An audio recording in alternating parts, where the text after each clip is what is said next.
Hello everyone, this is Amal here. എല്ലാവർക്കും പുതിയൊരു വീഡിയോയിലേക്ക് കൃത്യമായ സ്വാഗതം. ഞാൻ ഇപ്പോൾ ഉള്ളത് PWD പാലക്കാട് ഗസ്റ്റ് ഹൗസിലാണ്. ഇവിടെ നിന്ന് ഞങ്ങൾ കോയമ്പത്തൂരിലേക്ക് യാത്ര തുടങ്ങുകയാണ്. ഇന്നലെ കോയമ്പത്തൂരിലേക്കുള്ള യാത്രാമധ്യേ ഞങ്ങളിവിടെ പാലക്കാട് റെസ്റ്റ് ഹൗസ് ഹയർ ചെയ്തു. ഇവിടെ നിന്നു ഇന്ന് റൂം വെക്കേറ്റ് ചെയ്ത് നമ്മൾ യാത്ര തിരിക്കുന്നത് നേരെ കോയമ്പത്തൂരിലേക്കാണ്. പോണ വഴിയെ കണ്ട ഒരു കടയിൽ കയറിയിട്ട് നല്ല ഇഡ്ഡലിയും ചായയും കഴിച്ചു. ഇനി കോയമ്പത്തൂരിലെ അടുത്ത് നമ്മൾ ആദ്യത്തെ ഡെസ്റ്റിനേഷൻ ആദിയോഗി ടെമ്പിളാണ്. അപ്പോൾ അങ്ങോട്ട് യാത്ര തിരിക്കുകയാണ്. അങ്ങനെ ഏറെ നേരത്തെ യാത്രയ്ക്ക് ശേഷം ഞങ്ങൾ ആദിയോഗിയിലെത്തിയിരിക്കുകയാണ്. ഇനി അങ്ങോട്ട് പോകാം. ആദിയോഗി സ്റ്റാച്യുവിനെ കുറിച്ച് പറയുമ്പോൾ 112 ഫീറ്റ് ഹൈ ആയിട്ടുള്ള ശിവൻ്റെ സ്റ്റാച്യു ആണ് ആദിയോഗി സ്റ്റാച്യു എന്ന് പറയുന്നത്. ഇത് മെയിൻറ്റെയിൻ ചെയ്യുന്നതും നടത്തിപ്പും എല്ലാം ഇഷ ഫൗണ്ടേഷനാണ്, സദ്ഗുരുവിൻ്റെ ഇഷ ഫൗണ്ടേഷൻ. ഇവിടെ എത്തിയ സമയത്ത് വെറൈറ്റി ആയിട്ടുള്ളൊരു കാര്യം കാണാനിടയായി. ഒരു ബസ്സിനെ ഹോട്ടലാക്കി കൺവേർട്ട് ചെയ്തിരിക്കുന്നു. ഇത് കണ്ട സമയത്ത് എൻ്റെ മനസ്സിലേക്ക് ആദ്യം ഓടി വന്നത് പറക്കുന്നളികയാണ്, ഓടുന്ന ബസ് എന്ന് പറയുന്ന കോൺസെപ്റ്റ്. എന്നാൽ ഇവിടെ നിർത്തിയിട്ട ബസ്സിനെയാണ് ഇവർ ഹോട്ടലാക്കി കൺവേർട്ട് ചെയ്തിട്ടുള്ളത്. ഇവിടെ എത്തി നടക്കുന്ന സമയത്ത് നമുക്ക് ദൂരെയായിട്ട് ആദിയോഗി പ്രതിമ കാണാവുന്നതാണ്. ആദിയോഗിയുടെ മുന്നിലെത്തുന്ന സമയത്ത് നമ്മൾ കാണുന്നത് നെഞ്ചും വിരിച്ച് നിൽക്കുന്ന ശിവൻ്റെ ഒരു സ്റ്റാച്യു ആണ്. കയറി വരുന്നിടത്ത് തന്നെ നമ്മൾ കാണുന്നത് യോഗാമണ്ഡലമാണ്. യോഗമണ്ഡലത്തിന് പിന്നിലായിട്ടാണ് ഇവിടുത്തെ ശിവൻ്റെ സ്റ്റാച്യു വരുന്നത്. ഇവിടെ ആദിയോഗിക്ക് ചുറ്റും ഒന്ന് നടന്നു നോക്കാം. ചുറ്റും നടക്കുന്ന സമയത്ത് നമുക്ക് എന്തെല്ലാം കാണാം എന്നുള്ളതിനെ കുറിച്ച് നോക്കാം. അങ്ങനെ ഞാനിതാ ഇതിന് ചുറ്റും നടന്ന് തിരിച്ച് ഫ്രണ്ടിലെത്തിയിരിക്കുകയാണ്. സത്യം പറഞ്ഞു കഴിഞ്ഞാൽ ആദിയോഗി കാണുന്ന സമയത്ത് ഇതിന് ചുറ്റും നടക്കുമ്പോഴും കാര്യങ്ങളൊക്കെ കാണുമ്പോൾ നമുക്ക് അവിടെ നിന്ന് ഒരിക്കലും പോരാനുള്ള മനസ്സ് വരില്ല. അത്രക്ക് ഭംഗിയായിട്ടാണ് സദ്ഗുരുവും ഇഷ ഫൗണ്ടേഷനും ഇതിനെ മെയിൻറ്റെയിൻ ചെയ്തിട്ടുള്ളത്. അതിമനോഹരമായിട്ടുള്ള സ്ഥലം. അങ്ങനെ ആദിയോഗിയെല്ലാം കണ്ട് നമ്മൾ അടുത്ത ഡെസ്റ്റിനേഷൻ ആയിട്ടുള്ള കോവൈക്കുട്ടം വാട്ടർഫാൾസിലേക്ക് നീങ്ങുകയാണ്. അവിടെ നിന്ന് ഇറങ്ങുന്ന സമയത്ത് നമുക്ക് നേരെ കാണാൻ കഴിയുന്നത് നല്ല സുവനിയേഴ്സ് വെക്കുന്ന കടയാണ്. ഒരുപാട് സുവനിയേഴ്സ് ഇവിടെ വിൽക്കാനുണ്ട്. പല പ്രൈസ് റേഞ്ചിലുള്ള സുവനിയേഴ്സുമാണ് ഇവിടെ അവൈലബിൾ ആയിട്ടുള്ളത്. അങ്ങനെ കോവൈക്കുട്ടം വാട്ടർഫാൾസിലേക്കുള്ള യാത്രാമധ്യേ രഘു രാജേഷ് ബേക്കറിയിൽ കയറിയിട്ട് ഒരു ചായ കുടിക്കാൻ പോവാണ്. നല്ല ഒരു ഗ്ലാസ് ചായ ഇത് കുടിക്കാം.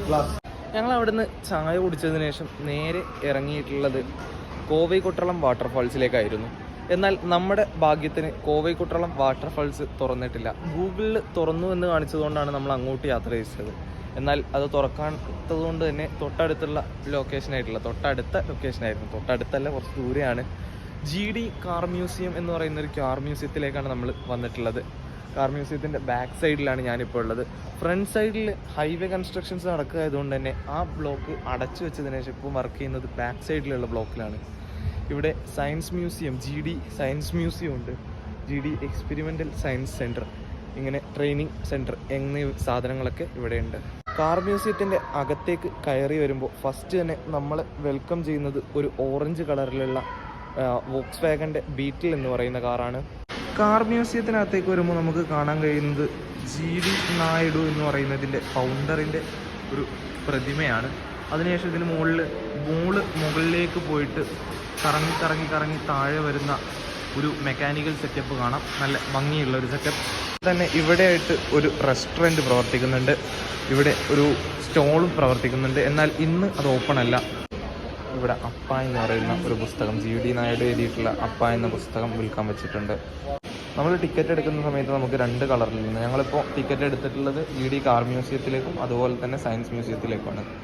ഒരു യെല്ലോ കളർ ആൻഡ് ബ്ലൂ കളറായിട്ടുള്ള ഹാൻഡ് റിബൺ തരുന്നുണ്ട്. കാർ മ്യൂസിയത്തിലേക്ക് കയറുമ്പോൾ GD കാർ മ്യൂസിയം എന്ന് എഴുതി വെച്ചത് നമുക്ക് കാണാം. ഇതിലെയാണ് മ്യൂസിയത്തിലേക്കുള്ള വഴി. ഇതിൽ നടന്നു നീങ്ങിയാൽ നമ്മൾ മ്യൂസിയത്തിലെത്തുന്നതാണ്. കാർ മ്യൂസിയത്തിനെ കുറിച്ചുള്ള വിവരങ്ങളൊക്കെ ഇവിടെ എഴുതി വെച്ചിട്ടുണ്ട്. അപ്പോൾ നിങ്ങൾക്കിത് വായിക്കണം എന്നുള്ളവർക്ക് പോസ് ചെയ്ത് വായിക്കാവുന്നതാണ്. അതിനുശേഷം നേരെ താഴേക്കായിട്ടാണ് മ്യൂസിയം വരുന്നത്. മ്യൂസിയത്തിനകത്ത് വരുമ്പോൾ GD നായിഡുവിനെ കുറിച്ച് എഴുതിയിട്ടുണ്ട്. മ്യൂസിയത്തിനകത്തെത്തുന്ന സമയത്ത് നമുക്ക് കാണാൻ കഴിയുന്നത് ആദ്യകാല ബൈക്കുകളിലെ ഒരു മോഡലാണ്. അതിനുശേഷം ഒരുപാട് എഞ്ചിനുകളുടെ മിനിയേച്ചറുകളും നിങ്ങൾക്കിവിടെ കാണാം. ഇവോൾവിംഗ് ആയിട്ടുള്ള കാറിൻ്റെ ചരിത്രവും ഇവിടെ എഴുതി വെച്ചിട്ടുണ്ട്, കാറിൻ്റെ എഞ്ചിൻ്റെ ചരിത്രം. പിന്നെ നമ്മൾ ഇങ്ങോട്ട് മൂവ് ചെയ്യുന്ന സമയത്ത് നമുക്ക് ആദ്യം കാണുന്നത് മസ്ദ RX-8 എന്ന് പറയുന്ന കാറാണ്. ഈ കാർ ഏതാണെന്ന് മനസ്സിലാവുന്നില്ല, SS80 ആണെന്ന് തോന്നുന്നു.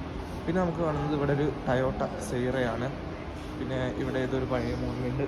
അതേസമയം ഇപ്പുറത്തെ സൈഡിലേക്ക് വരുമ്പോൾ ഫോർഡിൻ്റെ T റോഡ്സ്റ്റർ എന്ന് പറയുന്ന മോഡൽ കാണാം. വോക്സ് വാഗൻ്റെ ബീറ്റിൽ കാണാം. ഇതേ മോഡൽ ഞാൻ ഏതോ സിനിമയിൽ കണ്ടിട്ടുണ്ട്. അതെനിക്ക് ഓർമ്മയുണ്ട്. ഇതിൽ യൂസ് ചെയ്തിരിക്കുന്ന എൻജിൻ്റെ ഒരു മിനിയേച്ചർ ഇവിടെ എഴുതി വെച്ചിട്ടുണ്ട്. അതുപോലെ തൊട്ടടുത്തതായിട്ട് കാണുന്നത് ഹാഫായിട്ട് മുറിച്ചിട്ടുള്ള മറ്റൊരു കാറാണ്. ഇത് ഫോക്സ് വാഗൻ്റെ വേരിയൻറ്റ് ടൈപ്പ് 3 ആണ്. അതിൻ്റെ ഹാഫായി മുറിച്ച മോഡലാണ് ഇവിടെ ഉള്ളത്. അതിനുശേഷം നമ്മൾ കാണുന്ന അടുത്ത കാർ എന്ന് പറയുന്നത് സിട്രൺ 2CY എന്ന് പറയുന്ന കാറാണ്. പിന്നിലായിട്ട് ഇതിൻ്റെ എല്ലാം ചരിത്രങ്ങൾ നമുക്ക് എഴുതി വെച്ചതായിട്ടും കാണാം. എന്തായാലും നിങ്ങളിവിടെ മസ്റ്റായിട്ട് വിസിറ്റ് ചെയ്യേണ്ടതാണ്. ഇത് ഫോർഡിൻ്റെ നുവാവോ 500 എന്ന് പറയുന്ന മോഡലാണ്. പിന്നെ എല്ലാവർക്കും ഇഷ്ടപ്പെടുന്ന മിസ്റ്റർ ബീൻ കാർ എന്നറിയപ്പെടുന്ന മിനി മേ ഫെയർ എന്ന് പറയുന്ന കാറ്. ഇവിടെ നിന്ന് യു ടേൺ എടുത്ത് പോകാനാണ് പറയുന്നത്. പിന്നെ നമ്മളിവിടെ കാണുന്നത് മറ്റൊരു ലിമോസിൻ കാറാണ്. ഇത് കാഡിലാക്കിൻ്റെ ലിമോസിൻ കാറാണെന്നാണ് എനിക്ക് തോന്നുന്നത്.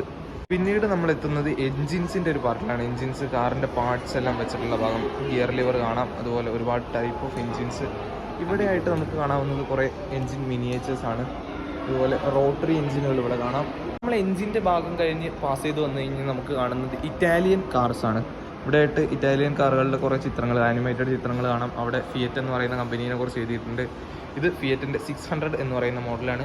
ഇത് ഫിയറ്റ് 500 ടോപ്പോളോനോ എന്ന് പറയുന്ന മോഡലും. അതിനുശേഷം നമ്മൾ കാണുന്നത് സിട്രോൺ എന്ന് പറയുന്ന കമ്പനിയുടെ ഡൈൻ എന്ന് പറയുന്ന മോഡലാണെന്ന് തോന്നുന്നു.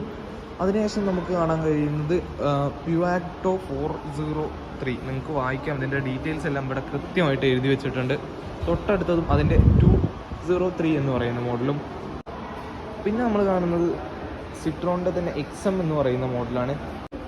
ഇവിടെയായിട്ട് നമുക്ക് പുതിയ മോഡൽ ബീറ്റിൽ കാണാം. ഇത് KL രജിസ്ട്രേഷൻ വാഹനമാണ്. അതിനുശേഷം ഉള്ളത് നമ്മുടെ വോക്സ് വാഗൻ്റെ തന്നെ ഒരു കോംബി എന്ന് പറയുന്ന വാനാണ്. നേരത്തെ നമ്മൾ കണ്ട ആ കാറുണ്ടല്ലോ, സുബാരു റെക്സ് എന്ന് പറയുന്ന മോഡലാണത്. പിന്നെ ഇവിടെയായിട്ട് മെഴ്സിഡീസ് ബെൻസിൻ്റെ ഒരു കാറ് കാണാം. ഈ car display was gift from എന്ന് പറഞ്ഞ് എഴുതി വെച്ചിട്ടുണ്ട്. പിന്നെ കാണുന്നത് നമുക്ക് W115 എന്ന് പറയുന്ന മോഡലാണ്. പിന്നെ നമ്മൾ കാണുന്നത് മറ്റൊരു ബെൻസിൻ്റെ കൺവേർട്ടബിൾ മോഡലായിട്ടുള്ള ബെൻസ് SLK 230 ആണ്. ഇവിടെ വന്ന സമയത്ത് കണ്ട മറ്റൊരു വ്യക്തിയുണ്ട്. റോൾസ് റോയ്സിൻ്റെ സിൽവർ ഷാഡോ എന്ന് പറയുന്ന മോഡൽ 76 മോഡലാണിത്. ഇവിടെയുള്ള ഈ സിൽവർ ഷാഡോ എന്ന് പറയുന്നത് സൂപ്പർ കാറ്. എന്താ ഫിനിഷിങ് നിങ്ങൾക്ക് കാണാം. റോൾസ് റോയ്സിൻ്റെ ഐക്കോണിക് ആയിട്ടുള്ള സ്പിരിറ്റ് ഓഫ് എക്സ്റ്റസി എന്ന് പറയുന്ന ലോഗോ, അതിന് താഴെ റോൾസ് റോയ്സ് RR എന്ന് എഴുതിയിരിക്കുന്നു. പിന്നെ നമുക്ക് ഗ്രില്ലുകൾ കാണാം, 2 ഹെഡ്ലൈറ്റ് യൂണിറ്റും കാണാം. തൊട്ടപ്പുറത്ത് തന്നെ പഴയൊരു റോൾസ് റോയ്സിൻ്റെ വണ്ടിയും കാണാം. താഴെയുള്ള ഇറ്റാലിയൻ കാറുകളുടെ ഭാഗം കഴിഞ്ഞ് നമ്മൾ നേരെ എത്തുന്നത് ഇന്ത്യൻ വണ്ടികളുടെ ഭാഗത്തേക്കാണ്. ഇവിടെ ഇന്ത്യൻ വെഹിക്കിൾസിൻ്റെ ചരിത്രം എഴുതി വെച്ചിട്ടുണ്ട്. വായിക്കേണ്ടവർക്ക് ഉടൻ വായിച്ചെടുക്കാവുന്നതാണ് സ്റ്റോപ്പ് ചെയ്തതിന് ശേഷം.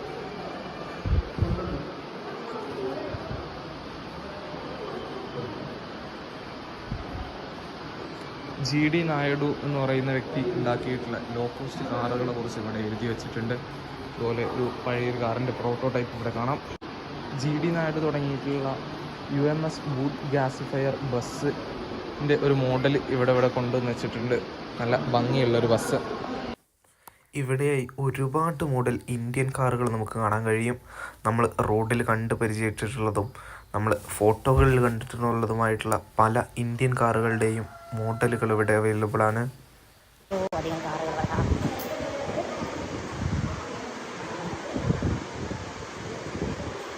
GDയുടെ ബസ്സിൻ്റെ സൈഡ് പ്രൊഫൈലാണ് നിങ്ങൾ ഈ കാണുന്നത്. തമിഴ്നാടിൻ്റെ നവോത്ഥാന നായകൻ EVRൻ്റെ ഒരു 1930 മോഡൽ കാരവാൻ ഇവിടെ കാണാം. ശരിക്കും ഞാൻ കാണിച്ചു തന്നതിനുപരി ഒരുപാട് കാറുകൾ ഇവിടെ ഉണ്ട്. അപ്പോൾ ഇത് കാണണം എന്ന ആഗ്രഹമുള്ളവർ ഇവിടെ വന്ന് കാണുക. കാർ മ്യൂസിയം കഴിഞ്ഞ് നമ്മൾ എത്തുന്നത് GDയുടെ സയൻസ് മ്യൂസിയത്തിലേക്കാണ്. കയറി വരുമ്പോൾ തന്നെ നല്ലൊരു പുലിയെ ഇവിടെ കാണാം. അതിനുശേഷം നമ്മൾ കാണുന്നത് ഒരുപാട് മോഡൽ കാൽക്കുലേറ്റേഴ്സാണ്. ഒരുപാട് മെഷീൻസും കാര്യങ്ങളും, ടൈപ്പ് റൈറ്ററുകളാണ്, എന്തായ ബില്ലിംഗ് മെഷീനുകളുണ്ട്. ഇവിടെ ആയിട്ട് ഇതിൻ്റെ എല്ലാം ഹിസ്റ്ററി എഴുതി വെച്ചതായിട്ട് നമുക്ക് കാണാം. ഇവിടെ ആയിട്ട് നമുക്ക് ഒരുപാട് മോഡൽ ടൈപ്പ് റൈറ്ററുകൾ കാണാം. അവിടെയെല്ലാം ടൈപ്പ് റൈറ്ററുകളുടെ മോഡലുകളാണ്. സത്യം പറഞ്ഞു കഴിഞ്ഞാൽ ഇവിടെ വന്നു കഴിഞ്ഞാൽ ഒരുപാട് കാര്യങ്ങളൊന്നും നിങ്ങളെ കാണിച്ചു തരാൻ പറ്റില്ല. അതുകൊണ്ട് തന്നെ എൻ്റെ അഭിപ്രായത്തിൽ ഇതെല്ലാം കാണണം എന്ന ആഗ്രഹമുള്ളവർ, ഇവിടുത്തെ ചരിത്രം എഴുതി വെച്ചിട്ടുണ്ട്, ഇതെല്ലാം കണ്ട് മനസ്സിലാക്കണം എന്ന ആഗ്രഹമുള്ളവർ നിർബന്ധമായിട്ടും ഇവിടെ വരിക തന്നെ ചെയ്യണം. കാരണം ഇവിടെ പല സ്ഥലങ്ങളിലും ക്യാമറ യൂസ് ചെയ്യുന്നത് പ്രോഹിബിറ്റഡ് ആണ്. അങ്ങനെ കാർ മ്യൂസിയത്തിൽ നിന്നിറങ്ങി. അവിടെ കാർ മ്യൂസിയത്തിൽ ഒരുപാട് കാറുകളും എൻജിൻസും അതിൻ്റെ സ്പെയർ പാർട്സും കാര്യങ്ങളൊക്കെയാണ് ഉള്ളത്. അതിനുശേഷം നമ്മൾ പോയത് സയൻസ് മ്യൂസിയത്തിലേക്കാണ്. അവിടെ ഒരുപാട് ഇന്നോവേഷൻസും പിന്നെ ഒരുപാട് ഹിസ്റ്റോറിക്കലായിട്ടുള്ള സാധനങ്ങളും എവല്യൂഷൻസ് ഓഫ് റേഡിയോസ്, പേനകൾ, പെൻസിലുകൾ, എല്ലാ തരം ടെക്നോളജിയുടെ എവല്യൂഷൻസും അവിടെ കാണാനുണ്ട്. ഒരുപാട് ഹിസ്റ്ററി എഴുതിയിട്ടുണ്ട്. അവിടെ ഒരുപാട് കണ്ടതും കാണാത്തതുമായിട്ടുള്ള, അതായത് കാണിച്ചതും കാണിക്കാത്തതുമായിട്ടുള്ള ഒരുപാട് കാര്യങ്ങളുണ്ട്. ഇതൊക്കെ കാണണം എന്ന ആഗ്രഹമുള്ള ഒരു നിർബന്ധമായിട്ട് അവിടെ പോയി തന്നെ കാണേണ്ടതുണ്ട്. അതിനുശേഷം നമ്മൾ നേരെ ഒരു ഹോട്ടലിൽ കയറി ഫുഡ് കഴിച്ചു. ഇനി അടുത്തതായിട്ട് നമ്മൾ പോകുന്നത് ഷോപ്പിങ്ങിന് വേണ്ടിയിട്ടാണ്. ടൗണിലൂടെ ഇങ്ങനെ നടന്നിട്ട് ഒരു ഷോപ്പിങ്ങിലേക്ക് നടക്കുകയാണ്. ഇവിടെ ഒരു മാർക്കറ്റിനകത്ത് വന്നു. എന്നിട്ട് ഇവിടെ നിന്നാണ് നമ്മൾ സാധനങ്ങളൊക്കെ വാങ്ങിക്കുന്നത്. വളരെ കുറഞ്ഞ റേറ്റിന് സാധനങ്ങളൊക്കെ കിട്ടും. എല്ലാ ഐറ്റംസും ഉണ്ട്. ഇവിടെ കോയമ്പത്തൂരിൻ്റെ മാർക്കറ്റുകളിൽ വരുമ്പോൾ നമുക്ക് ഏറ്റവും ചീപ്പായിട്ട് എല്ലാ സാധനങ്ങളും കിട്ടും. നല്ല വലിയ മാർക്കറ്റാണ് ഇവിടെ ഉള്ളത്. 2-3 മാർക്കറ്റുകളുണ്ട്. ഇവിടെ എല്ലാ സാധനങ്ങൾക്ക് വില വളരെ ചീപ്പാണ്.